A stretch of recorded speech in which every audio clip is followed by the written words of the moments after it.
ลาวและรัสเซียได้ร่วมกันซ้อมรบใส่รหัสวาลาโลส2025ซึ่งจัดขึ้นในเมื่อวานนี้ซึ่งว่ามีการใช้กระสุนจริงในการลงสนาม Time to share D+ ผลิตภัณฑ์ปกป้องตับจากเครื่องดื่มแอลกอฮอล์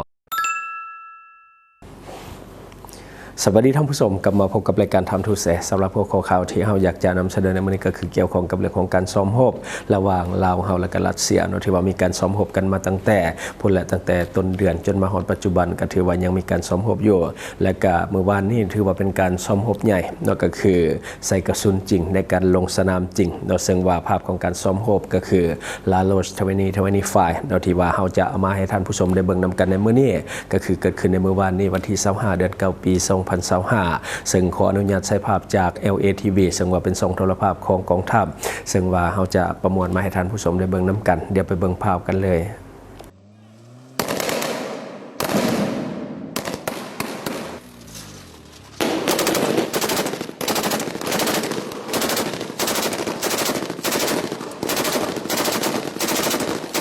ท่านผู้ชมที่เคารพเพื่อนสหายนายและพลทหารที่หักแพงมื้อนี้เป็นมื้อที่สำคัญอยู่ในสนามพันแอบตัวจริงการต้องหกห่วงลาวเซียลาโรส2025ได้จะตั้งประสานเสียงแตกยิงลูกปืนแท้ก่อนมีพิธีปิดอย่างเป็นทางการ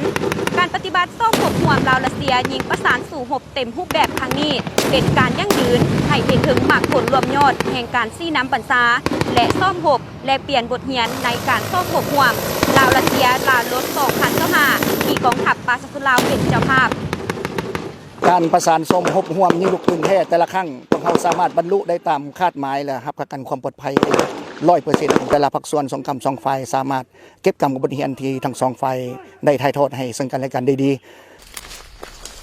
Белоусом и Россией. Сам факт проведения совместных учений, การซ่อมหบห่วงลาวรัสเซียภายใต้รหัสลาโลส2025ที่กองทัพปาซาซุลาวเป็นเจ้าภาพในหัวข้อจะตั้งกะเกียมและปฏิบัติสู่หบห่วงตีดับศูนย์กลุ่มติดอาวุธผิดกฎหมายโดยนำใส่บทเรียนที่ได้มาจากการปฏิบัติการต่อต้านการก่อการร้ายสมัยใหม่ภายใต้คำขวัญเคียงบ่าเคียงไหลต่อสู้เพื่อสันติภาพและความมั่นคงจึงได้เริ่มเปิดการฝึกซ้อมมาแต่วันที่15กันยายน2025ที่สนามฮัดแอบวิทยาคารนายฐานบกกรมดำและมาในเวลา 17 โมงถึง 18:30 ของวันที่24กันยายน2025ได้มีการปฏิบัติการซ่อมหบห่วมลาวรัสเซียยิงประสานสู่หบเต็มรูปแบบขึ้นเป็นเกียรติอย่างสูงเข่าห่วมโดยแม่สหายพลเอกจันทร์สมรจันยราชรองนายกรัฐมนตรีแห่งสาธารณรัฐประชาธิปไตยปาซาซุลาวสหายพลโทคำเรียงอุทาไกรสอนรัฐมนตรีกระทรวงป้องกันประเทศสหายวาลาดิมีร์กาลินินเอกอัครราชทูตวิสามันผู้มีอำนาจเต็มแห่งสหพันธ์รัสเซียประจำลาวที่ปรึกษาทูตฝ่ายป้องกันชาติผู้ต่างหน้ากระทรวงป้องกันประเทศสหพันธ์รัสเซียบรรดาสหายนายทหารขั้นสูงพร้อมด้วยบรรดาสหายนายและพลทหารกองทัพปาซาซุลาวกองทัพสหพันธ์รัสเซียพร้อมด้วยนายตำรวจแขกถึกเซินอำนาจการปกครองและพ่อแม่ประชาชนเข้าร่วม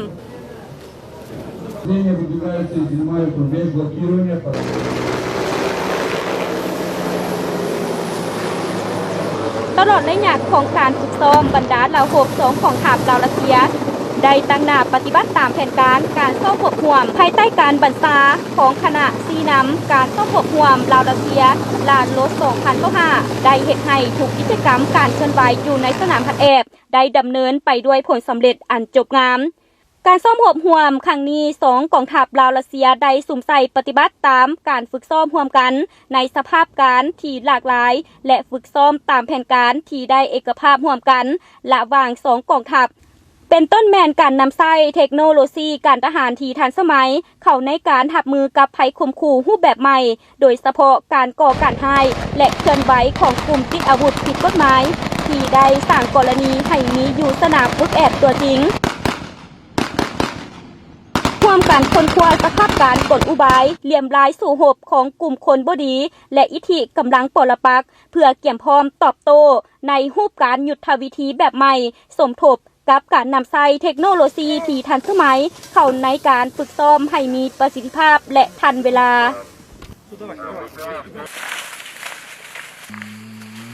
Давай по тропинке пойдем.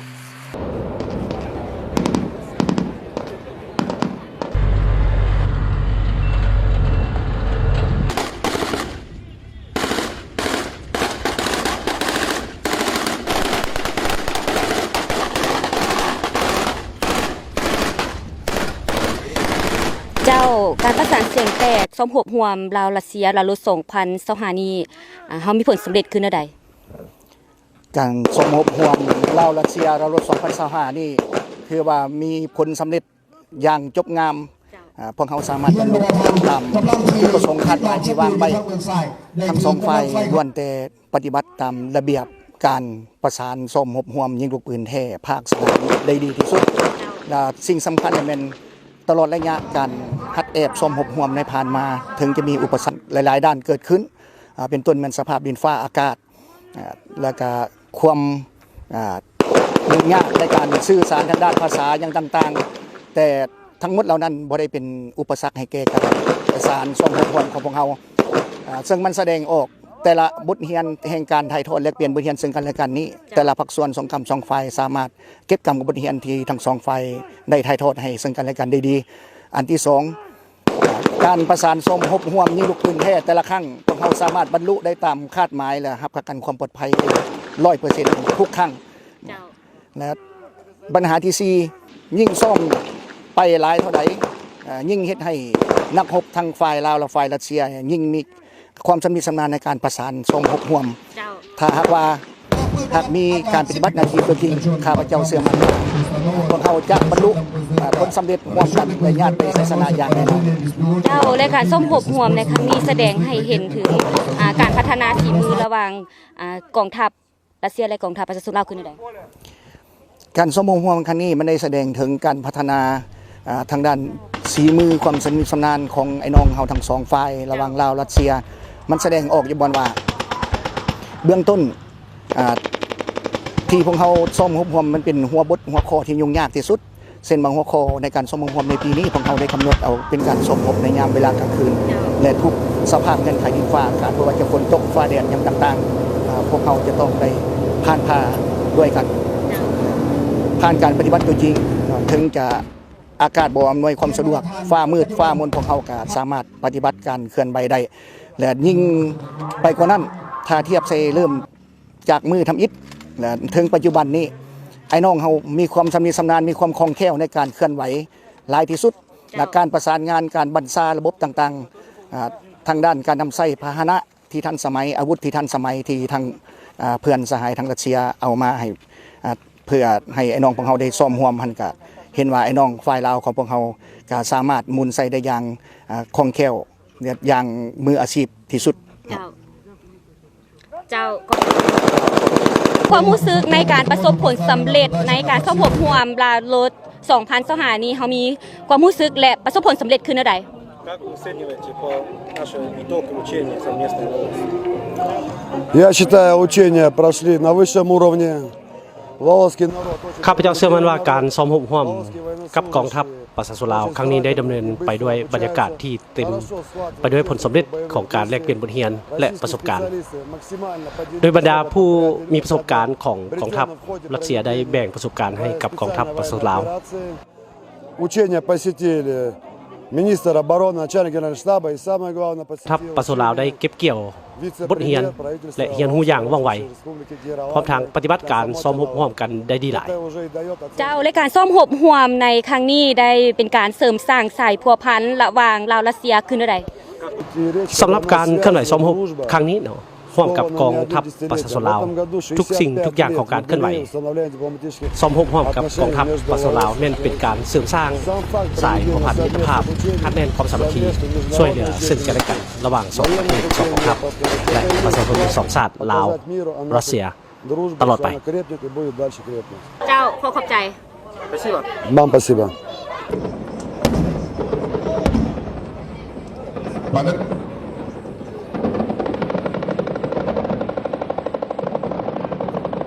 ท่านผู้ชมยุทธสนามพัดแอบที่เต็มไปด้วยสิ่งท้าทายและความยุ่งยากต่างๆแต่การซ่อมหบห่วมลาวรัสเซียลาโลส2025ได้สำเร็จลงด้วยมรรคผลอันยกงามแสดงให้เห็นถึงบทเรียนประสบการณ์น้ำใจกล้าหาญจิตใจอันแน่วแน่ให้สำเร็จทุกหน้าที่ของนายและพลทหารกองทัพประชาชนลาวในการเข้าร่วมซ่อมหบกับกองทัพสหพันธ์รัสเซีย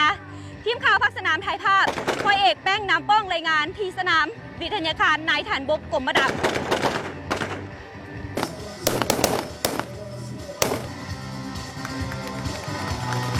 และที่ผ่านไปก็คือภาพเรื่องของการซ้อมรบใหญ่นระหว่างลาวและรัสเซียหรือว่าลาโรส2025ซึ่งว่าจัดขึ้นในเมื่อวานนี้ถือว่าเป็นการใส่กระสุนจริงยิงจริงเสียงสนั่นจริงซึ่งว่าเป็นภาพคล้ายๆกับสมรภูมิรบจริงที่ว่ามันเกิดขึ้นในสังคมทั่วไปเพราะว่าในปัจจุบันนี้เราเองก็น่าจะได้เห็นหลายประเทศก็เริ่มมีศึกสงครามสนั่นการซ้อมรบหรือว่าการเตรียมความพร้อมรับมือนี่มันเป็นสิ่งที่จำเป็นมันบ่แม่นเพียงแต่ว่าสำคัญแต่ว่ามันเป็นสิ่งที่จำเป็นสำคัญกว่านั้นก็คือคนที่เขาจะมีประสบการณ์คนที่มีทักษะในเรื่องของสงครามหรือว่าทักษะในเรื่องของการใช้อาวุธต่างๆเป็นผู้มาฝึกซ้อมให้อันนี้ก็จะเป็นสิ่งที่ดีและก็มีประโยชน์สำหรับไอ้น้องทหารสำหรับบ้านเฮาจะได้มีทักษะมีสกิลในการรับมือกับสถานการณ์ต่างๆที่มันอาจจะเกิดขึ้นโดยที่ว่าเฮาบ่ได้คาดคิดมาก่อนซึ่งว่าอันนี้ก็ขอบใจภาพจาก LATV ที่ว่าเป็นซองของกองทัพและทั้งหมดก็คือสิ่งที่เฮาเก็บมานำให้ท่านผู้ชมได้เบิ่งได้ชมนํกันหวังว่าท่านจะได้รับสาระดีๆสำหรับท่านที่ว่าเบิ่งรายการเฮาอยู่คิดเห็นจังไดกับสิ่งที่ว่านำเสนอไปก็อย่าลืมฝากไว้ภายใต้คอมเมนต์ของเฮาและข้าพเจ้าจะเข้าไปอ่านด้วยตนเองขอบใจบริษัทเพชรสุขมิไซเจริญทรัพย์จำกัดผู้เดียวบริการก่อสร้างครบวงจรหับสำรวจพื้นที่ก่อสร้างและให้คำปรึกษาโครงการหับออกแบบโครงการต่างๆทั้งแบบ 2D และ 3D การบริการคิดไล่และการประเมินโครงการก่อสร้างหับเป็นที่ปรึกษาโครงการก่อสร้างต่างๆสำหรับท่านใดที่สนใจอยากใช้บริการกับบริษัทเพชรสุขมิไซเจริญทรัพย์จำกัดผู้เดียวสามารถติดต่อที่เบอร์ 02055662255 หรือ 02077776451 หรือท่านจะเข้าไปเบิ่งผลงานที่ผ่านมาของบริษัทพวกเราได้ที่แฟนเพจบริษัท PSMC จำกัดอยู่เมืองลาวใช้แต่เงินกีบลาวและส่งเสริมผลิตภัณฑ์ภายในเพื่อลดพรการนำเข้าสินค้าและแก้ปัญหาเงินตา Subscribe for more video.